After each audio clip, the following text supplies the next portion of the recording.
pick Santa and his reindeers. That's just wrong. But you can go ahead and laugh because it's funny. And just know this, the holidays, they are here.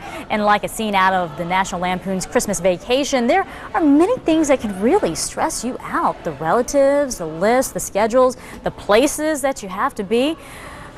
Take a minute right now because we do have help. Dr. Kathleen Hall, author of A Life in Balance, Nourishing the Four Roots of True Happiness. She joins us and she has some tips on how to keep stress in check this holiday season. Boy, I am looking to you for some really good tips today, let me tell you. To really get a handle on stress, though, you have to understand the root causes. And honestly, finances are one of the big ones. So let's talk about that. First up, how much do we overspend? It has to be a lot. Good morning, Betty. And believe it or not, 75% of us overspend during the holidays. Goodness. It's really, it's really tremendous. And the thing that we really don't understand is every year we continue to overspend knowing that we do it every year. So why do we keep doing it? Well, Betty, what I call it a emotional spending, meaning I like Betty, and I really like Betty, so I think I'm going to buy her a sweater. But then I go out and I see a purple hat or a nice green wallet, and before I know it, I have 5 things instead of 1. And you know, Betty, what I call it is, I call this time when we're emotionally spending an earthquake.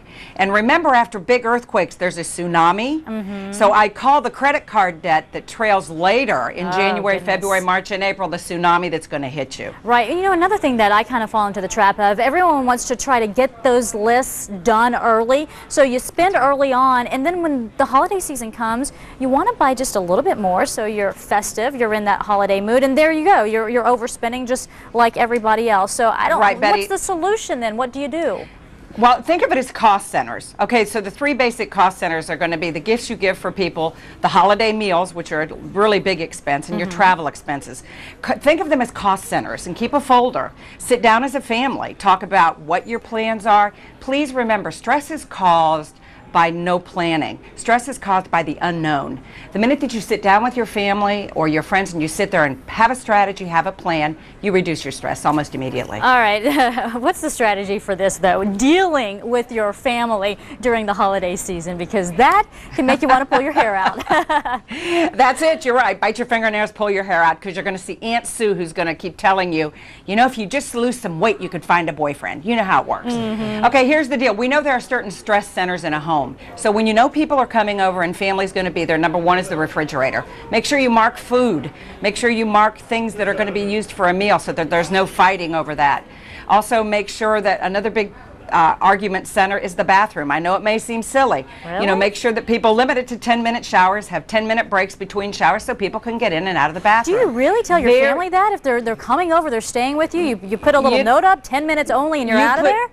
Honey, you put post notes through the whole house. You got that. You're serious about this. I'm serious. I'm telling you, what's wonderful, it stops diffugities. Have a quiet room where people can read and talk and have quiet places, and have a room where people can sit there with their DVDs and scream or stand on their heads.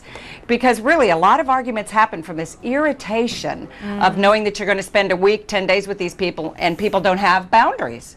That's true. Okay, well, you know, speaking of boundaries, traveling, going from one place to another, that can be so stressful. Not only if you're driving, you're dealing with the traffic, but the traffic at the airports alone and those security lines, I'm stressed out just thinking about it.